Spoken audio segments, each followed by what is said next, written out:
Hi, everyone, and thanks for listening in on another Building IQ 10 on the 10th Tech Podcast, where we explore a range of artificial intelligence, machine learning, and data science topics in 10-minute episodes each 10th of the month.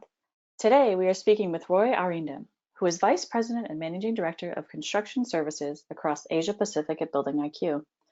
Roy leads the team focused on the Greenfield or new construction sector, and he has been instrumental in the implementation of automation solutions and AI technologies for hundreds of buildings across Australia and parts of Asia Pacific. Roy, glad to have you with us today. Oh, thanks, Christine. Thanks for having me. Roy, you clearly have a lot of experience in new construction.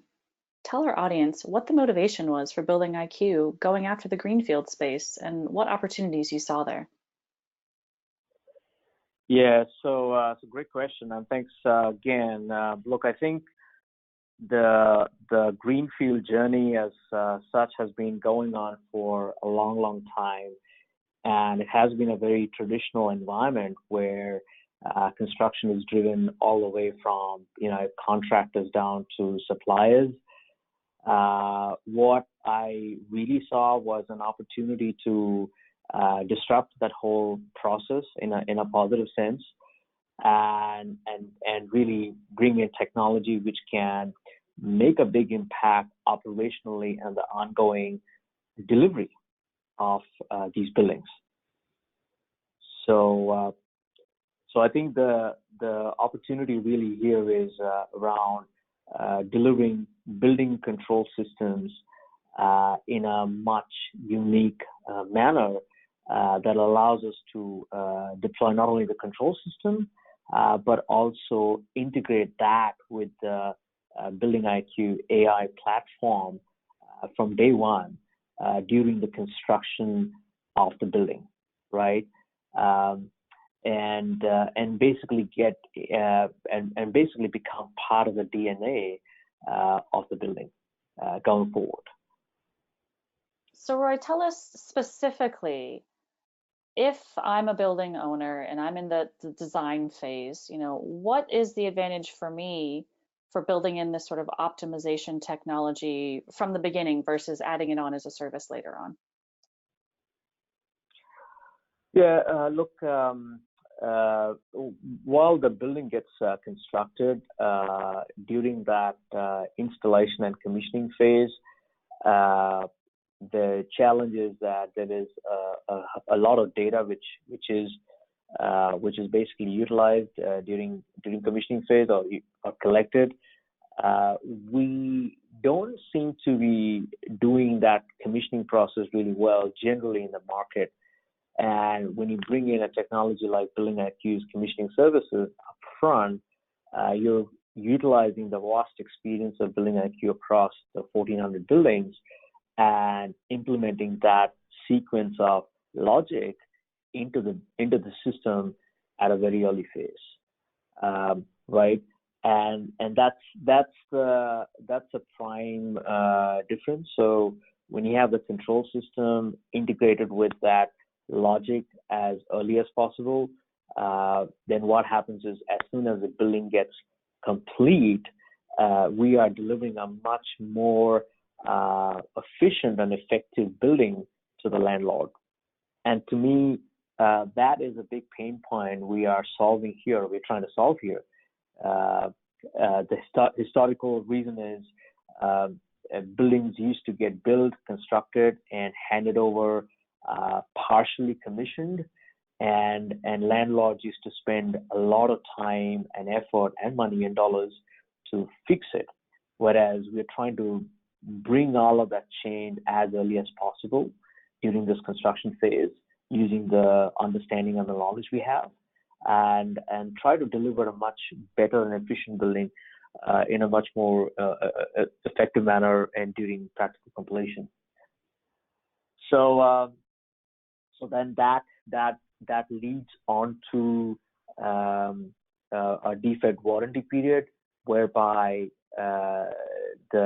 we've got a monitoring team and we've got the BuildingIQ algorithm, which is constantly collecting data, and it's helping the building and the owners operate the building as the occupancy gets added on.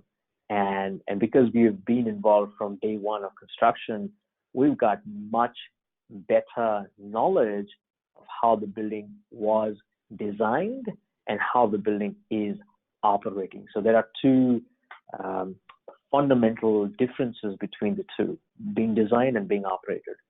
And because we've got involved so early on, we are effectively able to hold the client's hand and take them into a much seamless operation. That's how I see it.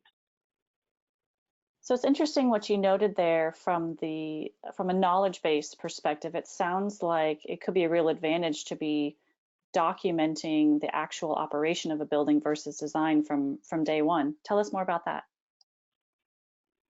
Yeah. So the fact here is that typically during the warranty or DLP phase, most of the BMS systems would never document any change or any sequence of operation.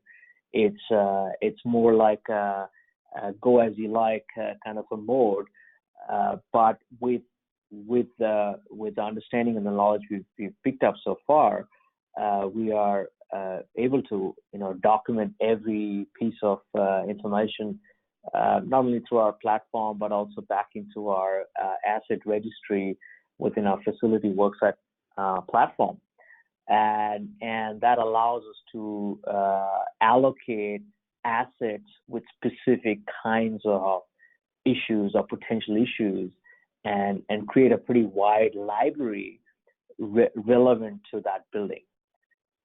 Typically, it is not a copy paste from a library standpoint.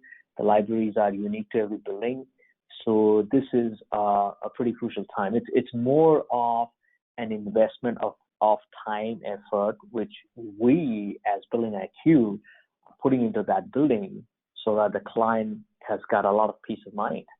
And then when the client goes and the building goes from half occupancy to full occupancy and then into maintenance mode beyond DLP, the client has got a need to have us on board continuously. So we're playing the role of a consultant, we're playing the role of advisor, we're playing the role of a technology support organization, and then we're also helping the building be as crisp and as efficient as possible. So Roy, what would your main message be then to building owners who are looking to expand their portfolios with new construction? What would you like them to walk away with thinking about from this topic? Look, I think the building operators or building owners would, who are running multiple facilities together, they certainly want their ease of mind and peace of mind to run the buildings. And I understand there is day-to-day pressures on running after cleaners, fire guys, and a lot of those critical tasks in a building which AI cannot really replace. So with BuildingIQ, we are able to bring in that level of influence with data and with intelligence that we are able to predict that behavior and bring that intel and knowledge to the building owner on a day-to-day basis. I mean, in fact, to a wider degree, we are predictive in nature, and as a resultant, we are able to guide that building owner on how to operate his building differently, and be like the eyes and ears of that facility operator. And that, to me, makes a big difference in the day-to-day operation of the building. So we see that we are bringing that change in the market today, and I'm hearing that on a daily basis from our customers on the impact we bring in. We just trying to see that how we can convey that message broadly across to the bigger group, and that group could be schools, hospitals, offices, shopping centers, museums, government buildings, a wide variety of sectors. The challenge is universal. The challenge is common. around how buildings need to be operated. What we really are looking at is being like the real body of that facility operator to help him or her deliver a much more operationally efficient running building. Roy, we really appreciate your time today talking about the Greenfield sector. For our listeners to check out other BuildingIQ 10 on the 10th Tech Podcast episodes, or to learn more about BuildingIQ's technology-enabled services, visit buildingiq.com. We look forward to you joining us again next month on the 10th.